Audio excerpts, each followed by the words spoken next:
We're live. Good morning, Good Laura. good morning. How are you, Jennifer? Oh my gosh, I'm a little frazzled, but we're gonna make it through this morning. A little frazzled. I heard you guys have Okay, some big things happen at your house this morning. there's a lot of things happening. There's things happening in my house, and Jesse's not here. And as much as it pains me that he does a lot of stuff in the background that like I just kind of just take for granted because that's what he does, and he does it really well.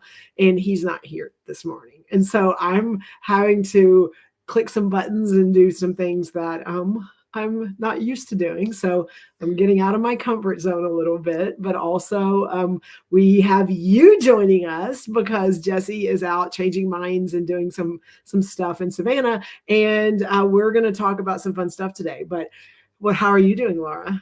Good. Well, we miss you, Jesse. And Yes. yes, sorry for all of you who were hoping to have Jesse on this morning. Hopefully, I will be some sort of replacement, but it'll be different. That is for sure. But Yes. I'm good. It was Good. a great week. We spent a lot of time together this week. Okay. We were Yes, we down in did. Austin. We were in Austin Yes. at Healthcare Facilities and Symposium in Expo. That was Mhm. awesome. It was a busy week. Oh, it looks like we have some people joining We on. Good do. We have people. morning, Lance. People showed up this morning. I'm so excited. I told Jesse, I was like, Yes. hopefully that it's not just you that draws them in on Saturday morning. So we do have Lance. Good morning, Lance. And tell And us we where you're coming from too. yes, We would love to yes, yes, hear where yes. you're coming from. Yeah. So well, okay. So Laura, let's do a little set. So not everyone Okay. knows who you are Oh, because that's like true. you're one of my people, but some of the people in the No BS tribe have not been exposed to you. So can you give a little bit of your background, and then we will bring up some people, and that way they can you can get to know them. Yeah, most definitely. So I'm Laura Hernandez, not Jesse, as you can see. But yes, we do share a wonderful last name. Um, anyways, I've known Jennifer for many years now. We work together and have fallen in love with construction even more deeply as I've known Jennifer the last number of years. So I'm in that space, changing lives in different ways, especially on the um, in a division. My specialty is in the marketing and communication side, but I love bringing that to construction. And so, Okay, and that I, way also, okay, don't forget because like you and I yes, also like I do stuff with Jesse, and yes, then we you and do. I work together, but also you and I are dabbling around to do some things because of our passions. We are. We love pulling apart the things that maybe divide us in our industry, right? There are differences and working through those.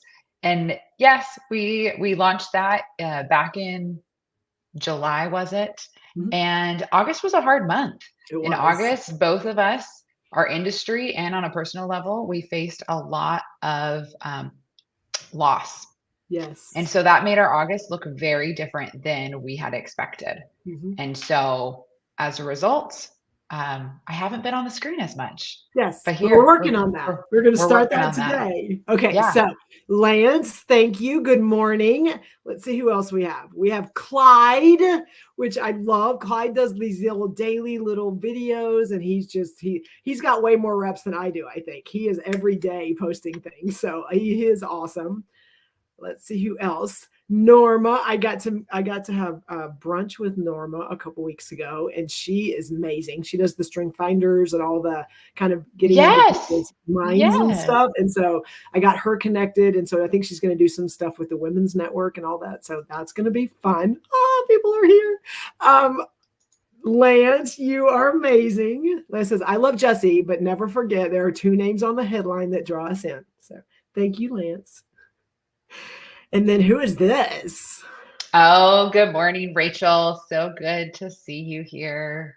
Hope you're enjoying your favorite She's drink or something right now. yes. And so, Rachel, very much Oh, thank you for joining us today. Rachel, maybe a little bit hungover, not in the way you think, but she joined Jesse. She joined us yesterday for our emotional bungee jumper session, and She's she, still alive and she I showed up know she here. is, yes, and she like She pushed. jumped. I mean, she like, I'm gonna say she resisted a little bit, but she jumped, and and it was awesome, and I'm sure she's still recovering from from some of that. Well, All right, it go. looks like you Yes. caught her. It looks like you Yes, caught her yes, and it was fine. We were she's right showing there. back up. Safety Yes, net. 100% safety exactly. net. Oh, I All love right. it. Thomas, good morning. Oh yeah, soggy From us. Atlanta. They're dealing with a lot on the coast from all the hurricane stuff. So Thomas, thank you for being here and without Jesse, which you and Jesse do a lot together. So I appreciate you showing up. And do you know this person? Oh, Maria, good morning. It's going to be a party, that's for Yes. sure. Now that Yes. Maria's here, we're so glad. Thanks for Yeah, so joining. thank you all for being here. And a couple of like disclaimers, and I'm gonna pose for those that maybe haven't typed their name in yet. So number one is, as you can see, Jesse isn't here. Jesse had a conflict, and in December we will have been doing this 3 years. And in the 3 years, Wow. I had one Saturday morning that I couldn't make work, and Jesse, he pivoted, and it was in the first year. And this is the first time Jesse's not been available in almost 3 years. So I was like, I Man, mean, Jesse. okay, right? I'm like, okay, I guess I'll try to handle it. But because Jesse's not here and he does all the button pushing, like I direct him, like, hey, bring that up. He does all the button pushing. So I'm a little frazzled, but we're gonna get through this. So we're going to balance our conversation today, but also I am pushing buttons for the first time in the background on this show. So if you And can give me some grace, that would be great.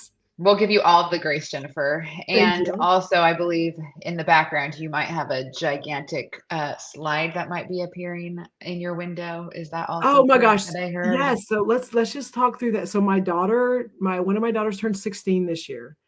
And this last week, like 2 days ago.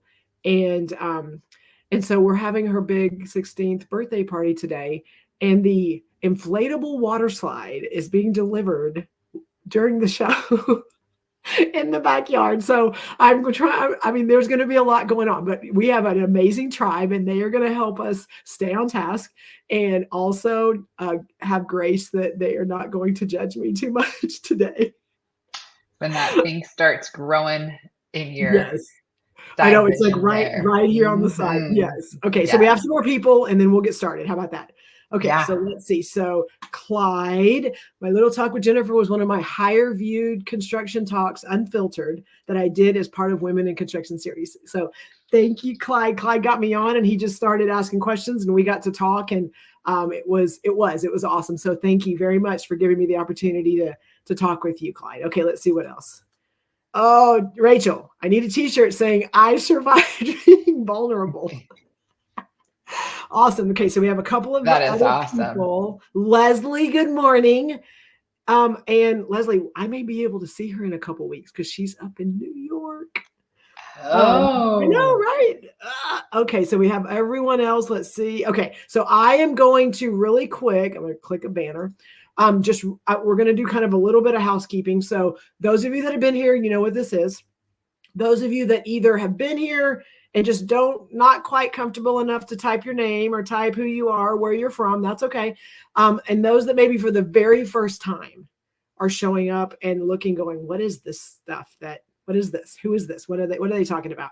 So we are just asking, if you will, in the chat, in the comments, if you will, all you just put a blue heart. If you're not quite comfortable sharing a lot of yourself right now, or you want to connect and create community, because we have an amazing one, we're asking you to put a blue heart in the comment. And what that does, it triggers our entire No BS tribe to connect with you and follow you and support you and love on you a little bit. So we just ask if you'll add a blue heart. That just triggers us and lets us know, hey, that's another person we're bringing into the fold, and we want to make sure that you are seen. And that is how that's kind of that signals to us, even after, when we go back, anybody that has a blue heart, other people can go and connect with you. So please share a blue heart if this is your first time, either adding some comments, or if you just happen to come across us on your feed and you just want to be a part of something bigger. Also, Jennifer, when they use different platforms, sometimes it Yes. gets a little janky, right? Yes. On like us being able to see their name Yes.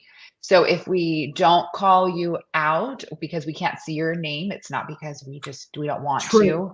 Depending on the platform you're using, Yes. may cause some of that riff, That is correct? true. Yes, because we're feeding on a couple of different places. So my feed, I think Jesse has one on his feed. I think No BS has one. So if I don't pull your name up, like there's one here, and I'll give you a fun example. LinkedIn user says good morning. We want to tell you good morning, but some settings sometimes in the background don't allow us to see your name. So if you want to put your name in the comment, then we kind of know who we're talking to. And then also some comments, if you're on your Android phone, I know it's not fair, but because I have an Android, but if you're on your Android phone, sometimes the comments you're typing, you see them, but we don't see them till after the show. But if you're on your computer, they come through. If you're on YouTube, they come through. So again, just some things to think about. Okay, are you ready to get started? Yeah, let's get started. Okay.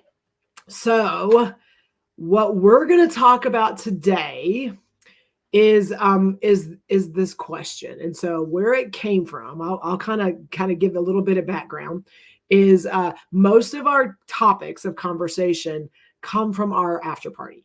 And so we have a live stream, which we're having right now. And then afterwards, we usually have a LinkedIn live event that we don't record. And we just kind of have a group of people that come in and kind of continue the conversation. So usually Jesse and I are not doing a lot of talking. We get to kind of listen to everyone that got to be a part of this discussion, and then they get to share their thoughts. And usually from there, we will get to hear insights and things that people sharing. And one of the topics that kind of surfaced is how much of yourself do you share with others? Because some of us are pretty vulnerable. Some of us will kind of be willing to, share some things. And then some people are very protected. And I don't think there's a right or wrong answer. I think there's reasons why people are both.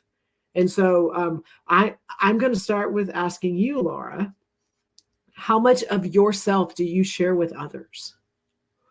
And I want to say, that's a hard question. It is. And if everyone here just for a moment feels like, whoa, where do you go? Like, how do I even answer that?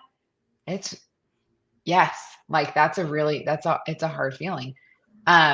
Because we have experiences of hurt, right? That cause this question of, okay, now in this situation, we have these past experiences, whether we realize it or not, that are going on in our brain saying, what am I going to share? How much do I share? Because there was something in the past when you have shared probably too much or too little, that there was a consequence. There was a natural effect to it. So how much do you share with others? Great question. And I will be the first to say, I don't know. But I think I do know this. I'm constantly evaluating scenarios. And that's hard. That's a hard place to live. What I found is easier is you always just show up the same way in all the different spaces when you get there. Mm-hmm. So what I'm going to share with one person, I can share with others. I have fundamental beliefs and core values, right, that are just not going to change. Mm-hmm. And so, I often will go to a place where this is something that I'll analyze is I'll look at how that person is showing up. And I tend to sometimes gauge, right, what are they saying? What are they willing to share? What are they willing to, put out there? But that song and dance can only last so long, right? Between you analyzing them and analyzing yourself. So I would say, yes, I often will share a nugget pretty quickly to see something safe, but something that's personal pretty quickly, because if I do that, it allows others to have some space. It kind of creates the door, you know, in Mhm. the space that they can share The opportunity. the opportunity. Yeah. But what about yourself, Jennifer? How Well, that much makes do you? that makes a lot of sense. And so we're challenging y'all out there in the Omniverse. If you will also give us your response to this question, because that's going to feed into some other topics that we are going to hit on. I know for me how I used to show up. Mhm. And I know that it is very different now. So I know in the past, there have been times where I've had a close group of people and they probably had more, they knew more of me than others. And we would be in a setting and I'd be with one of them and someone would come Mhm. in and we'd have a conversation and that person would leave. And I had a friend look at me one time and go, they don't even know who you are. And I'm like, what do you mean? She's like just I just watched this whole dialogue and the Mhm. way the things they talked about, whatever, like you are guarded and they are just seeing these little glimpses of things that you want them to see. And that was like 20 years ago. Like I remember this conversation Mhm. still so clearly in my brain because that's how I would show up. I was just, it's almost like the smoke and mirrors. Like if you've seen Chicago, like you're just kind of dancing around and you're doing so much that they can't really focus on something. And I just lived in that space. And I'm not even sure I was doing it intentionally. That's just Mm. kind of became my routine. And just because, just not letting people get super close. Like you said, sometimes, you don't want to get hurt. You don't want things to go wrong. So I just kind of had this little barrier around me that I didn't allow people in. And when she said that, I was like, oh, and then I thought about the person and they see Mhm. my title, they see my position, they see like things that I do, but they had no idea who I was on the inside. And so that's how I used to be. And then fast forward, somehow colliding with Jesse and a couple of other things that have happened, it kind of forced me to have to hold a mirror to myself and go, I see things that are broken in our industry. I see things that are broken in Mhm. relationships. And I see that I am responsible for raising two teenage girls into adulthood on how they're going to show up.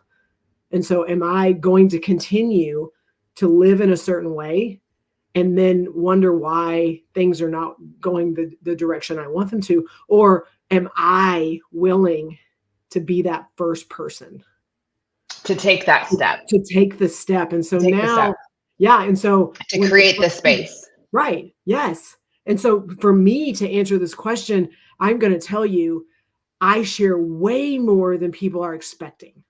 Mhm.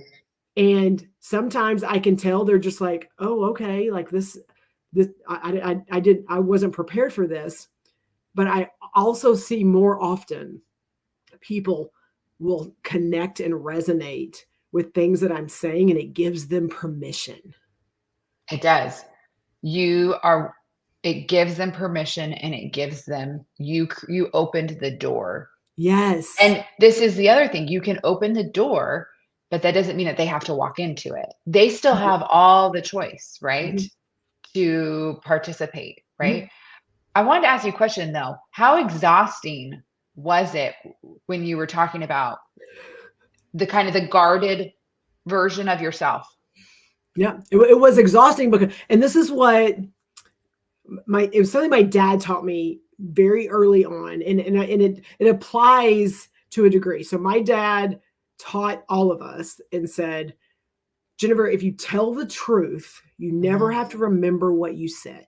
mhm. And That's and it. again, we're talking about lying there, but it's also if you show up your authentic self Mhm. to anybody, you don't have to remember going back, okay, how much did I share? What did I share? Did What did I I share? like, okay, do Mhm. they know this? Do they know? And I'm not saying you have to give your whole life story, but Nope. that the way he said it made me realize if I just show up as me everywhere I go, someone else isn't going to go, oh, I didn't see that person. Or Mhm. that's not how she was when she showed up to speak to me or whatever. Like it, and the feedback that I've received has been exactly that. That the what we value is you show up the same everywhere you go. Everywhere you go. Yes.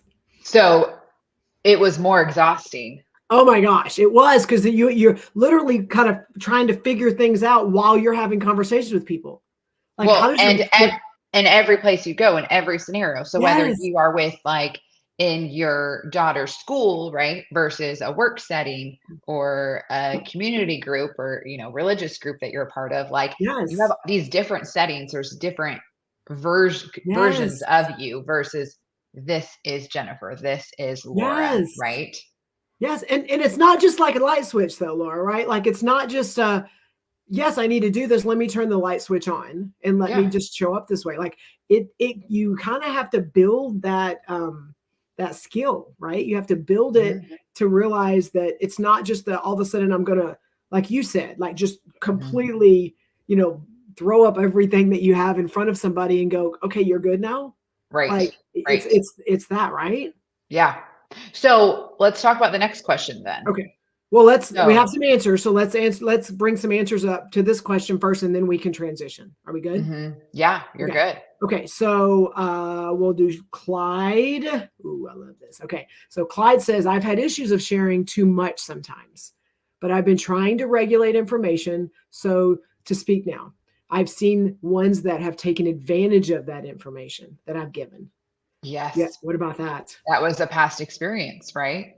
That they've taken advantage. And most that is, it's said that betrayal is one of the first things sometimes that cause people to like become guarded in that sense, right? Yes. And that's hard. That's a really hard thing to work through. And if you follow Clyde on LinkedIn, like every day he gives a little, like he just does a video of just some, things to think about, things going on in the industry. And I have no doubt there are people probably too that have opinions of things, but like he's willing to get out there and do it. Mhm. And it's also about, this is a hard skill to learn, but letting the opinions of people that don't really matter just drop at your feet Yes. and stepping forward, Yes. That part. right? Hmm. It's if you wouldn't go to them for advice, don't let their opinions matter. Hmm. I saw a quote about that, and I'm like, dang, like that's it. If I'm not going to go ask them for their advice, why am I listening to the things they're saying? So thank you, Clyde, very Hmm. much. And then Maria comes right back with that part. So again, as we're talking about what we're showing up with and how we're showing up and the importance of it. I think this is Christine based on what Maria said. That's okay. Yes, Christine, wonderful. Christine says, I do not share very much and am trying to share more so I can create deeper connections thanks to No BS and the Cultivation Crew. And so that I think this is a point, Christine. One, thank you. And I love that I got connected with you through this. And I have seen your growth and I have seen how you show up differently. And I think it's Laura, what are your thoughts on the value of like that community that you have sometimes? And it's not this maybe big community. Sometimes Hmm. these are very small groups of people that you can kind of start being that person and getting reps in and doing better to be able to expand it. It's not a large group and it doesn't need to be a large group. I would say, actually, I mean, I think we've all heard sometimes people say, like, get a 1 inch by 1 inch piece of paper and, Yes. Brene write Brown. down write Yes. down names of people that can trust, right? That you can be vulnerable with, and that you can go to, and they will be the ones to say, hey, you're out of line there, or no, keep going. And that sounds really hard, but I'll have your back, and I'll be there to support you. um Figure out who those people are, and it might be as small as a 1 inch by 1 inch piece of paper. Right. I think Brene Brown in Dare to Lead She gets talks asked about people to that. do that exercise. Hmm. And I know that this summer I was doing that study action team and the timing was so like, oh my heart, but it was like we were doing that exercise and Buddy was on my card. Like he was Hmm. one of those people, and then within a couple weeks he was no longer there for me to be able to go to. So it's like it also has to evolve based on life and It things that are does. happening. And then who are those people that will hold a mirror up and will help you see things that maybe other people don't want to talk about because they Yep. care. And Yeah. so Jesse calls it his board of directors. Who are his board of Mhm. directors that kind of will help him Oh, I sometimes love make that. decisions, right? Oh, I love that. I Yes. love Okay. that. Let's see. pull up Maria's. Oh, yes. Oh, okay. That's Leslie's comment. Let's go here Yes. first. If you tell the truth, you never have to remember what you said. Yeah, that's a great quote. That I love that your dad said that, Jennifer. Yeah. And then I do want to just give Josh some love. Josh, thank you. I Oh. appreciate it. Here to support y'all while Jesse takes the weekend off. So we appreciate you being here. All the love. Jesse may not feel like he's taking the weekend off, but yes, Yes, that's what okay, we'll say. Here we go. Go ahead. Maria said, I can't find that out without being vulnerable, and I can only control myself. It's my job to show up. I love it. Yep. And you mentioned that earlier, right? Like that's all we can do is show up. We can't control how other people are going to respond. We can't. And we only can control the things that, what we need to work on too. Yes, right? Absolutely. So. And then here's Leslie. Christine, thank you for sharing. Nice to meet you here. P.S. I sent you. See, this is what I'm talking about. This is what our tribe does. And so it's this space, and I'm going to call, I know Rachel's out there listening, even though she may not be typing, but it's creating the spaces where we can be vulnerable because we trust the people there. And so I know that's kind of a segue into what we're going to talk about next, Laura, but it's that showing up for people that this is not comfortable for them. In fact, it is uncomfortable for them. Like it's uncomfortable just talking about this, to be honest, sometimes. Yes. And so it's those spaces of not just, hey, I'm here and you're just gonna have to deal with it, but like cultivating sometimes those groups and what is that? What do you receive that allows you to go, oh, I can breathe and I can do this and I'm not going to be judged.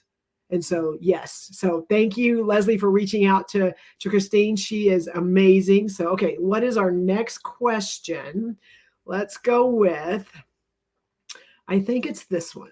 What do you think? Okay. Which comes first, vulnerability or trust? What do you think, Laura? What's your answer to that? They go hand in hand. Okay. We all heard the saying, what comes first, the chicken or the egg? Yes. They go hand in hand. I think we have to lead with the vulnerability ultimately but that's what cultivates the trust. We have to lead with the vulnerability. Like we talked about this already in some regards, right? But that's what cultivates the trust. But again, it's kind of like the chicken or the egg. So share what you think. Put your comment, your response. Yes. What do you think? What comes first, vulnerability or trust? So Jennifer, where have you seen this coming first, vulnerability or trust? It used to be trust. It used to be trust across the board. Like if I can't trust you, how am I going to give you something so personal and so just that's mine? Right. And you could use it against me, like Maria said, or like Clyde said, like you could use it against me. Or you could come back and judge me for it. Or you could then you kind of have an inside glimpse of things that, kind of a little bit more information, maybe ammunition, whatever it is. I used to lead with like, I need to establish trust before you're going to be able to see more of me. And I know that's how I lived for a majority of my adult life. And it was, whether it was previous things that have happened, like you said, experiences, and things that people just did me wrong, or they came and used it and made it be a maybe something negative when I don't think it was. And I think what I've learned through lots of reps and lots of finding the right people to be around and the right people that I know are going to have my back, but also call me out. I mean, there's those people. And I think as I've cultivated the right people around me, I will own this, that I lead 100% with vulnerability. And some people don't stay. They don't. Some people, that scares them. That scares them because how it makes them feel when I am being very vulnerable, sharing very, very personal things, and that this is me and this is how I show up. Some people are like, this is not the space that I want to be in, because at some point I may have to do that. And I never project that on anybody, but what I have realized, and there's a YouTube video out there It's a TED talk, and I watched it, and it like was this aha moment in my brain when I was watching it about vulnerability and trust. And it was, it was, and I'm going to throw it to you in a minute because I want you to kind of help maybe put it from a client perspective or a conversation that we're having in a business setting. But for me, vulnerability and trust, when I show up and I am vulnerable, what I have found most of the time is it creates a space where people feel like they can trust me, because if I'm willing to bear, I'm going to say bear my soul sometimes, or share personal things for whatever reason, as they receive that, one, it gives them permission to be able to also be in this space with me. But because I'm willing to do that, it creates some trust for them. Because like this person is willing to share these things, knowing that, someone can come and use it against her, but she's doing it anyway. And they like, this is a person that I want to, like, what if there was some bad news? What if there was something going on that could hurt, a project, could hurt a relationship? Like, I think she would tell me. And when you're, and so I'm going to pop it back over to you. But by doing that, sometimes you are inherently allowing people to go, ooh, like if I can trust her, then I want to work with her. Yeah. So what are your thoughts on that? Well, oh man, there's so many thoughts going on. Vulnerability, creating that vulnerability, you're creating that space. To me, trust is then built. There's layers of trust that are built. It is not 100%, I trust you, right? But that is built in layers, and it's built over time. When you meet someone for the first time, or if it's in a client setting and it's one of the first times that you are talking about, either potentially getting a project, or maybe you're in the middle of the project, there's a lot on the line. And I think a lot of times in a business setting, we can get to the point where, people's lives on a construction site are on the line. Yep. Money is another factor that's on the line. Yeah, there's a lot of things. And those are just two, we could make a whole list of big, heavy things that are so important that are on the line. So in that space, I think oftentimes we'll guard up. We have to. It's kind of like that's our nature, is to guard up. From a client perspective, I have seen this happen over and over when I've talked to clients about what was it that made, you actually connect with this contractor, or trust this design partner, or this trade that you are going to invite back again to come onto your project. And there's this underlying theme of vulnerability, this underlying theme of, at some point, they may not have had all the answers, but they were opened up about that.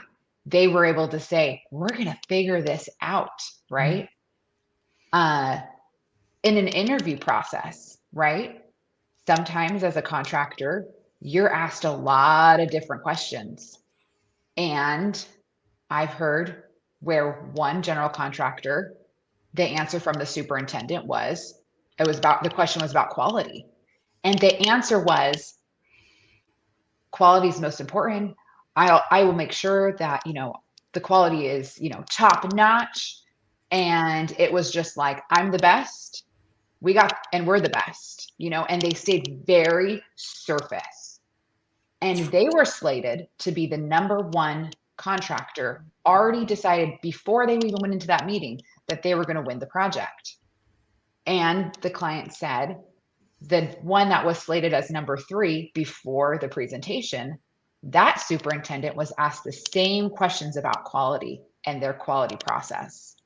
And that superintendent dug into a process, dug in about what he does or she does with trades that may not be able to perform.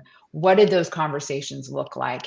Owned that mistakes happen and how he was going to approach those, and talked about lessons learned, not just the, I got this, we're good. And that team was slated as number 3. And that is what pushed, she said, that is what pushed them to be number 1 And get the job. and get the job. And so we see that this ability that to be vulnerable. Now, he did find that line, right? Of how far can I go? Yeah. You know, there is a line of what's appropriate, but he went there, and it cultivated trust with the client, because they knew at the end of the day that when something went wrong, that team was going to come back to them. They weren't going to hide it. They weren't going to shove it under the rug. They were going to actually share what was going on and be willing to figure it out as a team. Oof. Yes. Oh my gosh, Laura, we got great comments. So I want to bring some comments up here. But first, let's go and acknowledge. Good morning, Gabe. Thank you for joining us. We appreciate you being here. So going back, which comes first, vulnerability or trust? Milo has a great, again, you know this author really well. Vulnerability sounds like truth and feels like courage. Mm-hmm. Truth and courage aren't always comfortable, but they're never a weakness. Right? Yes. That courage part. Like, we talk about trust and vulnerability and all that, but we don't use that word, but we should be leading with that word. Mm-hmm. Most definitely. Awesome. Okay, Miss Maria, you want to read this one? I am vulnerable, sovereign being. Other people's betrayals, manipulations, or anything else are a projection of what they need to heal. Not my business unless invited on. Wow. Right. And I think that goes, I mean, go. Yeah. No, I just think that it's true. Like, it's really hard. We have these past experiences that cause us to react. So it's also sorting through the past, either personally, maybe with a therapist, or in some sort of setting of trying to actually with a trusted resource too, because if we have those things, we got to figure that out, so we're not bringing it to our everyday life. Yes, absolutely. Thank you, Maria. Okay, next we have Miss Norma, and she has, I love the trust equation model. Trust equals credibility, I like that, reliability, and intimacy, self-orientation. Credibility plus reliability are pragmatic. Intimacy is the vulnerable part of the equation. What are your thoughts on that? Most definitely. I love trust. Let's break this down. Trust equals credibility plus reliability, intimacy, and self-orientation. Whew, we could just stop right there. Well, I think it's right. It's that you can't just show up and have it. You can't just show up and have it. And also that story I talked about, I mean, think about that credibility that was built, that reliability by, showing that, let's talk about quality here and lessons learned, things that have gone well, things that haven't gone well, built that credibility of how they were going to handle it. Yes. And that they were self-aware. Self-awareness and showing that, is huge. You can't teach that once you're in the project. Yep. Or in the relationship. And a project is just a relationship that's going to span a certain amount of time. I mean, you hope it continues, but that's what the client's looking at. Yep. Well, I see. And what I love about this, thank you, Norma, so much for sharing it, is credibility. Do you have a body of work? Do you have a reason to be able to contribute and bring value? That's credibility to me. So showing up and having nothing, you've not proven anything, but you want to share and you want someone to hear you. I think there's a formula there. Like you have to have a little bit of a body of work. You have to have been able to go out and have done some things. That reliability piece, I think, is huge. So if I show up and I'm vulnerable, and then and then there's stuff to back it up. Whether it's the way I show up, the way I talk, the way I treat people, and then I show up again and it's the same person, and I show up again and it's the same person, like that feeds into trust. If that reliability piece is, if I can't like show up that way and feel like, okay, why are they not trusting me when that's not something that they've seen over and over again? And so that reliability piece, I think, is super important, mixed with the personal sharing, things that are, inside my heart and stuff like that. But I love that credibility, body of work, reliability. Do I show up the same? And, and am I consistent? And that personal. So thank you, Norma, very much. Okay. Mr. Clyde. Yeah, I love this one. On a job site, when you have new guys, or how to say gals, coming in, as a leader, you need to show your trust to them. Reach out, get to know them. Some very true. And it's hard. It's hard to take the time, but it's worth every minute of it. It's hard to get personal, right? And ask or to notice maybe a slight change of mood, of behavior. When you're talking about some big things, right? When there's a lot on the line. We talked about like the pressure of time, schedule, getting it done. And it's hard to stop and go, okay, I want to reach out. I want to get to know them. I noticed that something seemed different today. Let me stop. Let me ask why, how was their morning?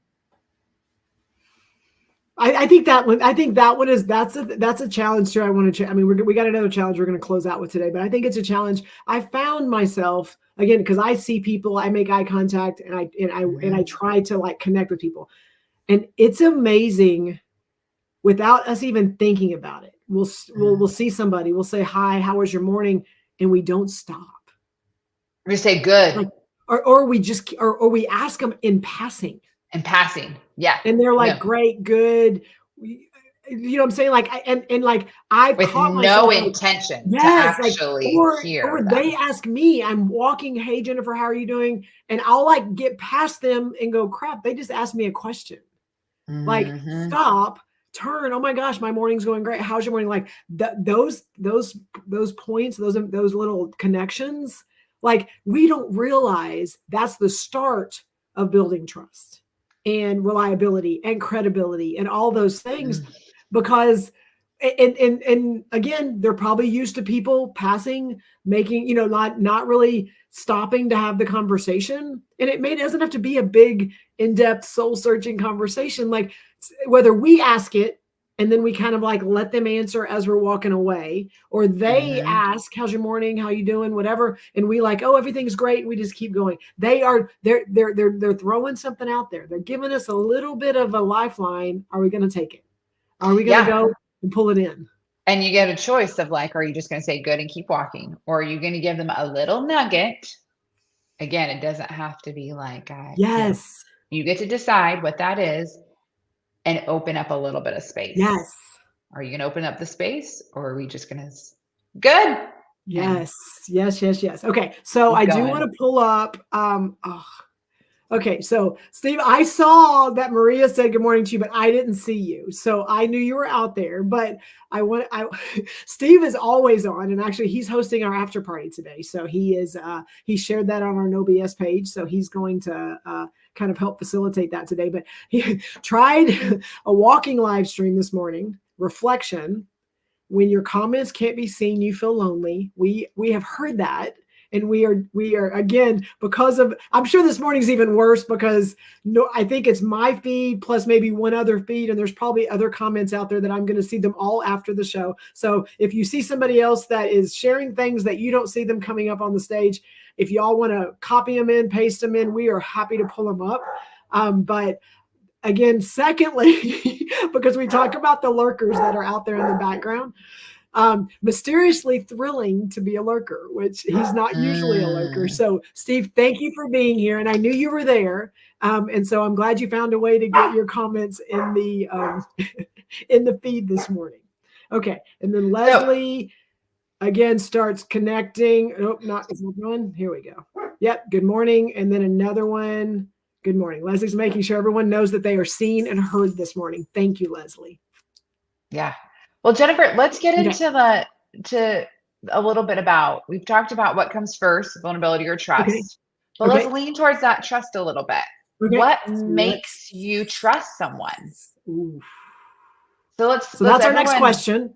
So answer in the box, and let's hear what you guys have to say. What makes you trust someone, and be as specific or as possible to specific scenarios. Okay, just a second. Oh, is that water slide arriving, Jennifer? Okay, yeah. So how about you answer this question right now? I do have a question for you, but I'm going to let the dog out. Yes, they are excited about this water slide. Oh my goodness, that is so fun. Okay, so what makes you trust someone? I think oftentimes, I want to start real basic. Okay. How about addressing them with their name? Oh, okay. Let's start with that. That's just huge. Saying their name. How often do we walk on projects, off in an office, in anywhere, show up to your kid's school? Do we address people by their name? We've seen them before. We know them. Do we stop and use their name? That's huge, Lauren. I think they undervalue that piece right there. I think they undervalue. I mean, when I call customer service and I know I am super frustrated and I know that the person who's answering the phone, it is not their fault. They usually will answer with, "This is so-and-so, how can I help you?" I literally write down their name so that as I'm talking to them, very frustrated, very elevated, I'm like, "Hey, Sam, I know that you are doing everything." Because I want to make sure they know that I know they're a person and I know that and I know that you're trying to help me. And that's like, I don't even need trust in that situation. But like by default, if you just get in a habit, like you said, of just using their names, it matters. It does matter. Also, I love their little moments. I really believe that trust is built and layered on small moments. Okay. And there's small moments like a name. There's small moments of someone just noticing the slight, a difference in maybe mood or behavior. And you're going into a meeting and you have some big things to talk about. But maybe instead of addressing the business first, they're going to take that moment to ask how you're doing, what's going on, right? Ask to see something from your point of view, trying to see something from your point of view. They're going to slow it. They're going to slow the conversation just enough so that you're seen and you're heard at that moment. And again, it's really hard to do when there is a lot on the line of, we just got to get through this board meeting. We got to get through this, project conversation. People are waiting, anxiously waiting. But they stopped and said, but the difference is you right here. We're having this conversation. Okay. So Laura, what makes you trust someone? I have you live here. So I'm going to push you a little bit. Okay. Are you ready? Ready. I'm going to push you a little bit, make you have to go a little deeper. So you and I cross paths a lot prior to being in the same space together, and working together. Yep. What made you trust me enough to, again, take some pretty big leaps in your life to be in a space where we work in the same company? Like how did I show up? And then what evolved to get you to be able to go, you know what, I'm going to make a life change? Yeah. You were authentic and you could tell that you were the same in all the different places that I saw you in. That's a huge amount of trust, right? Because I will continually analyze people and be like, okay, if I'm seeing them at this conference or in this meeting, okay, now that the doors are closed, what are those conversations going on? Are they different or are they the same? How is that person showing up? And so for me, it was a huge part was watching of everywhere that this person goes or you went, you were the same Jennifer. Mm-hmm. And every time I verified anything that was said, it was authentic. It was true. And that's a big deal, Laura. I think it's a big deal sometimes because we don't know, like you and I crossed paths a lot prior to ever you having coming and working with us. And it was like, it's those layers, like you said, it's those layers and not just all of a sudden showing up going, why don't you trust me? Why would you believe what I said? Like it's those type of things that I think we don't realize that every little time we have an interaction with someone, we are laying the bricks, we are laying the foundation for the things that we are building and we are trying to create. And we never know, like at one side conversation where you're not being your authentic self, or you're being your authentic self, and then you're showing up different everywhere else. Like those things, that conflict will come somewhere, will come about. And then you're going to have to like figure out how you're going to own that. But it's really built on they're just built sliding door moments. They're really built on small moments.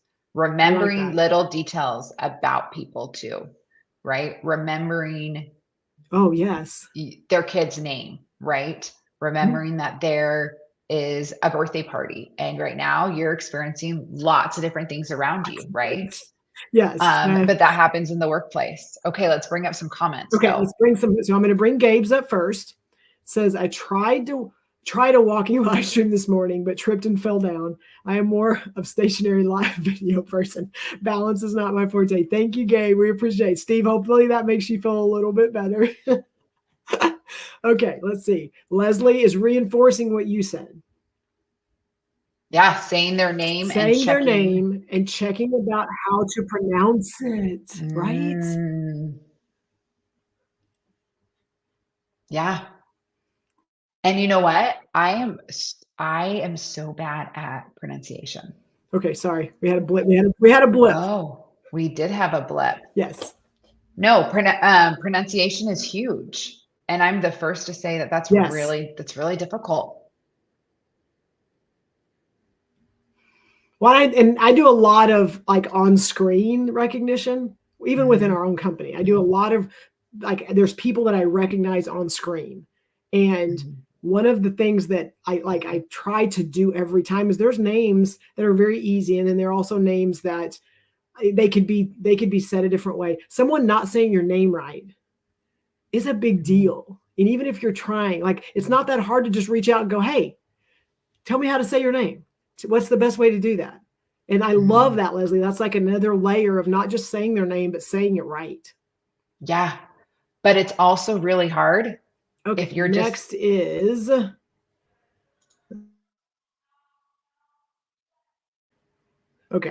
I think we're having every possible issue this morning. We're cutting in and out for sure. Or you're cutting in and out. So we've Jennifer. got yes. Probably. Here we go. Okay. What makes me trust someone is when they seem to show up as their own unfiltered, authentic self, which you spoke to already. Okay. You want to take that one? Not always the easiest thing with my name, as I confuse people by being called. Is that Gabe versus, I say, what's Gabe's? I was like, what's Gabe's name? I think Gabe is letting us know that his is not as hard as maybe other names. Okay. Okay, let's see. Thank you, Clyde. We appreciate you jumping in. Go handle your stuff. Thank you. Here we go. Tanya, I love your point about showing up as our authentic self. Hello, looking for a connection request. Again, Leslie's so good. She's reaching out and connecting with people. Okay, here's Steve. Is makes the best word. Is makes the best word. Better, What compels you to trust someone? My answer, when you're at one of those low points, they are there. Definitely. They're there with you at the highs, but they're there with you at the lows. And I think that is a really good point, um, because they're always showing up, right? Yep. They're always showing up. And that's one of those things that people talk about. Like, yeah, it's not the people that are there right there celebrating with you at the top of the mountain, but who are the ones that are kind of helping you whenever you fall, whenever, you know, those kind you stumble, and those kind of things. And I think that's important, like to kind of do an assessment as you're, you know, as things happen in your life, who's reaching out, who's checking on you. And again, you have been an amazing person that when things are just, my world is blowing up and I don't even know what's going on, you are right there checking and asking. And sorry, we're blinking in and out this morning. That's okay. We are. I think let's talk about some of this application part. How we can maybe just take bits and pieces before the whole thing blows up on us and we can't hear each other. Yes. We will happen. Okay. We'll get there. Our tribe is again very, they usually just hang out until the things figure out. So we'll get there. Everything's an issue this morning. So we are going to make it through. So let's see. So first we want to tell Jim, good morning. Good morning, Jim. No problem. You may run into some issues on the replay too. So we hope everything goes well. Thank you for being here. Let's go through. So I want to answer this a little bit because I've kind of got to talk about it, but I think for me, what makes me trust someone is, again, when I am having conversations with them, if they, and I'm giving kind of a cheat code because this is usually how I gauge people that get to come into my space and people that don't, but how much of their conversation is inward and how much of their conversation is about other people. And it's just a little thing for me that when I'm having a conversation with someone else, if their concern and their observations and the things that worry them and the things that they pay more attention to are outward about other people and what other people are doing and things like that, it is a signal to me that they're probably not in line with a lot of the things that I focus on. So let's talk about that inward then. Right. So it's how they feel, what's bothering them, what their passion is, what their struggles with their kids, like there's things that they're more inward. They're more things that they are dealing with. And so it's not, I need you to come and share all your troubles, but it's like when they speak from that perspective, I see that, okay, like they're trying to allow me in. They're trying to allow me to see who they are. And for whatever reason, it allows me to go, okay, I want to know more about that. Or it gives me a connection to them so that then later on I can follow up. And if it's all about outward and about this and that, and it's, just all these things, they have that kind of armor up and they have that protection up, because they're not ready to let me in. That's okay, because there's a lot of people that are in that space, and I just kind of have to okay, maybe, when we connect again, or I can follow up and things like that, because again, I don't judge people for it. It just allows me to know, that's kind of my meter of how I know, are they trying to create something, or are they just right now, this is more of a surface thing. Right.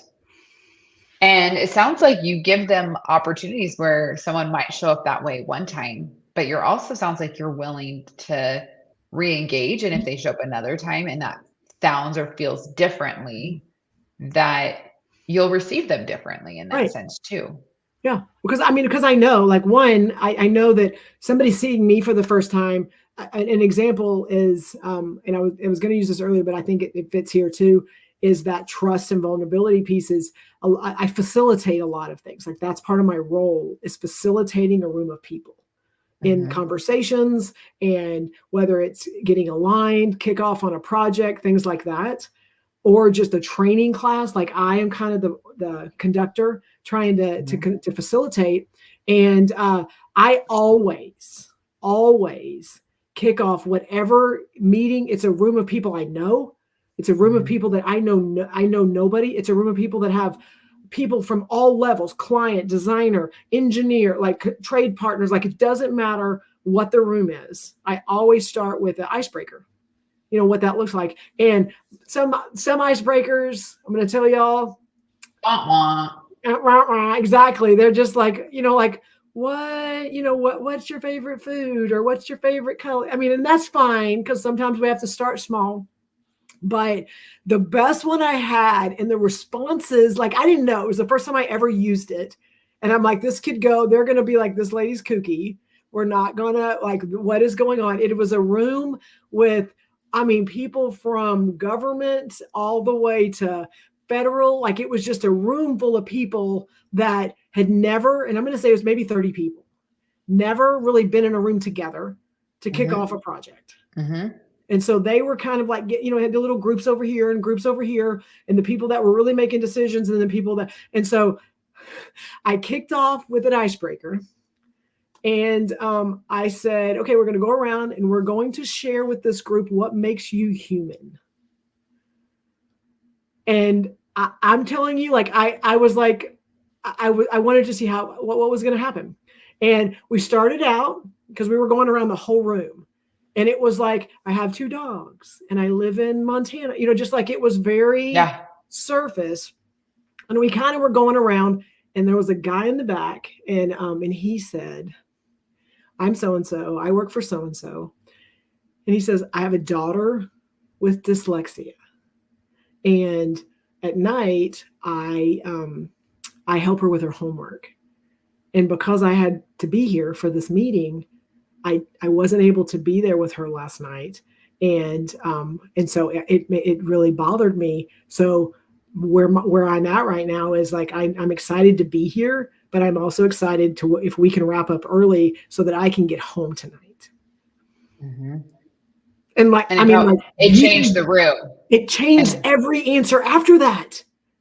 Every answer after that, by him being willing to get vulnerable in a room of people that he maybe knew a handful of them based on some work and stuff like that. But then every answer after that, you could tell all of a sudden it was like they had permission.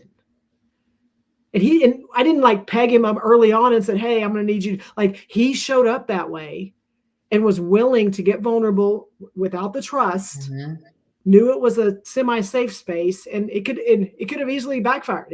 Somebody could have said whatever. And every answer after that. So we finished, the very last person that went was the highest ranking person in the room. So the person that had the most authority, the most decision-making ability in the room. And she stood up and she said, I am so-and-so, here's my position. And she said, what makes me human is I am very clumsy. She says, when I walk around, most people notice me. They pay attention to me because of my position. I have to think about where I'm stepping, how I'm walking, because I will lose sight. I will be paying attention over here, and I'll trip and I'll fall. She goes, and like, that's what makes me human, because of my position, a lot of eyes are on me all the time, and no one knows that as I'm walking around trying to also do my job and interact with people, I have to think about where I'm stepping. Like, you don't think that set the stage for any future, like, we're sitting at a table having conversations about a conflict on the job or a trouble, or, hey, we don't know how to get together with, like, all of that conversation fed into, now there's some connections with people. There's personal connections, and that you're human and I'm human. So instead of me being against you, or I'm trying to you and I get to do this together. And it created this environment that was like, it blew my mind, because I was like, we'll experiment and see what happens. But it was a really cool way to kick off a conversation with a group of people that didn't know each other. Okay. So. And I bet that carried through the entire project. Yes. When hard things had to happen, when conversations had to happen, it changed it. So let me see. So I have a couple of things here. So one, here comes Steve. I always knew Jennifer Lacey had the power to enter the matrix, waiting for the left side of the screen to start scrolling. It is, it's a day, Steve. So thank you for your patience, but it has been, I think we're on the back end now. I think we're doing better. Milo, again, this is probably coming in late because I already saw your comment, but hello from Oklahoma City. And Leslie, have a great rest of your day. We'll watch the rest. She always kind of has to jump off. She's got so much going on. Thank you very, very much for joining us. And again, she reinforced the icebreaker. Again, that one, it's scary. Like, it's one that you have to be willing to follow through. So you have to be willing sometimes to kick it off with something very vulnerable, or you have to push a little bit. And sometimes, like, if you're not willing to do that, then you're going to get the surface answers all the way around. And I've done it in 2 rooms that in that setting, and someone else in another room talked about their nonprofit that they do with autism, and that their son, had autism, and that they do these things on certain in the weekends and stuff like that. And again, it starts, you start seeing people as human and not just as a title or a position and things like that. What about you? What makes you human, Laura?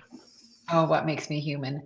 I love reading your comments, but I am the first to say that as an adult with a child with dyslexia, I learned about my own challenge, and recognizing that I too also have challenges with dyslexia, but I learned that as an adult. Wow. And it was really hard because we talk about names, pronouncing names.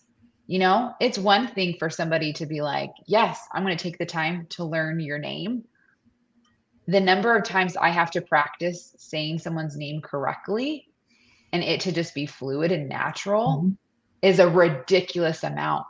And it doesn't happen where I can just do it right before I walk onto a stage or I read it for the first time. So I think also part of this trust and what makes us human is also giving each other grace, right?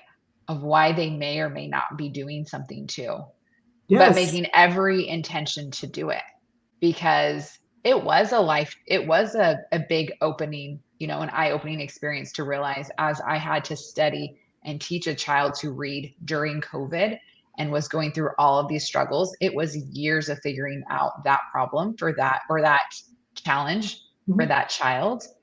But it brought back a lot of emotions of my own struggle for years of growing up and looking back, and I could see all the points in my growing up. I can't take notes worth beans during a meeting. Like, I can't. I do it, but I am the first, like, I have misspellings. I have I can't engage in the conversation. Like, it's really hard. I cannot take notes and be an effective leading the meeting. Otherwise, my only job has to be taking notes. I can't actually participate in other ways. So yeah, these are just little things that make us human that oftentimes in a business setting, we would never share, because what are we going to look like if we can't do like 10 things at the same time? And we have to just say, hey, I can do this one. I can't do all of it though. Yes. And so Maria, as you were speaking, this popped in, and she says, what makes me human is I need as much grace and compassion as I give. And so we talk about like what I need versus what I give to people. Sometimes someone who does that a lot gives and is that person that can be there. We don't so much think about what they need because there's so much being out there giving it. So Maria, great point. I want to kind of reinforce what you said about the, like learning things about yourself, but also how you show up and what you just shared publicly that is like captured on video that, like that's, and I got asked in a cultivation crew session we were having about, how you do your introductions and how you open the room. And I did mine, and they were like, yeah, Jennifer, but like, we're in a very closed group and you know all these people, how do you do that introduction in a space where you don't know people? And I'm like, well, the last time I did that introduction, very similar, I was on stage for a keynote in a room full of 300 people. And they were like, oh, and I'm like, and again, it wasn't because I was trying to create trust for every single person there, but they didn't know me. Mm-hmm. And I was talking about some pretty deep stuff with mental health and workforce and just things like that. And I was like, so I opened so that they could see I was willing to talk about some things that were very personal to me. And so I talked about my daughter and her anxiety and just some things that I have been dealing with that help me interact with people. And I go through the keynote. We have a great session. And at the end, when you go and do questions, right, you go and they get the microphone, and someone in the back, a lady stood up in the back, and she goes, I don't have a question. And she's in tears. And she says, I just want to make a comment.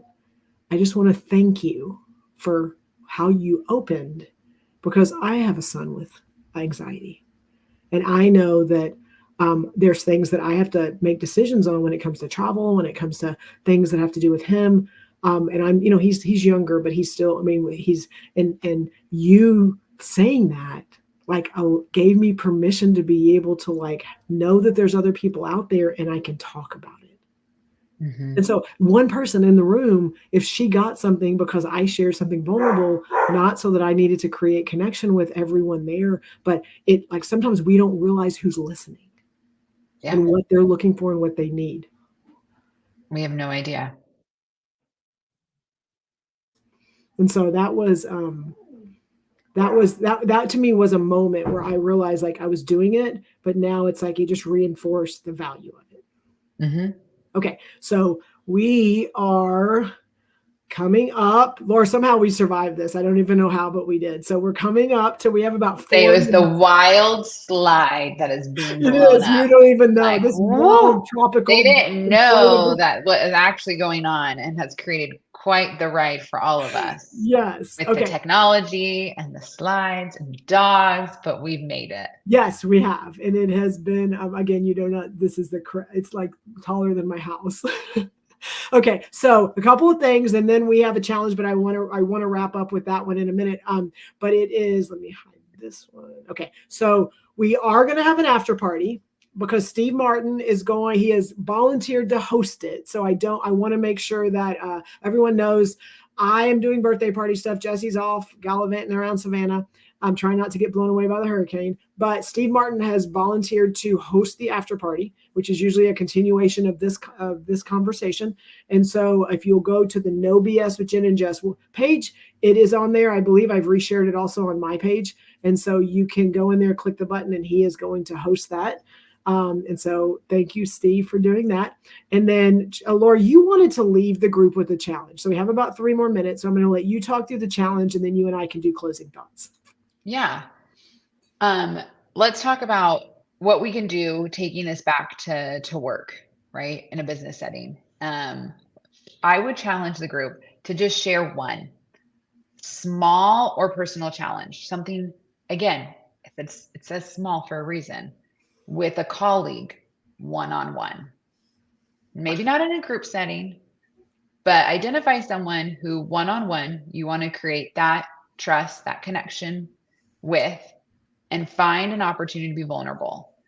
So by just starting small, so maybe not rushing into the meeting, maybe not rushing into the things that you came over to them, to their area to talk about, because you have this list to go down, but maybe stopping with and sharing something that's small or personal that you're facing, and lean on them to find out their experience, maybe with something, maybe the same thing or something similar. I think that's a big part of it, of leaning into them, of allowing that space to hear about from them. What have they experienced? Maybe something similar too. And you're not there to create a solution for them. It's almost like just to start a conversation. And it may not be a challenge that if you're asking, it may not be a challenge that you need to fix, or you need to come up with, well, try this. What about this? Whatever. Just like let them share. Right. Right. So share something small or personal, with a colleague, just one-on-one. That simple. Okay. So Laura, we're wrapping up. And this Mhm. was like we survived it with a lot of other things going on. So final thoughts for the people that are out there. Final thoughts. Wow. Doing this with a birthday party morning, blowing up. I don't know. I think we all need to be invited to this party in your backyard now, Jennifer, after having experienced all of this, for sure. Lead with vulnerability.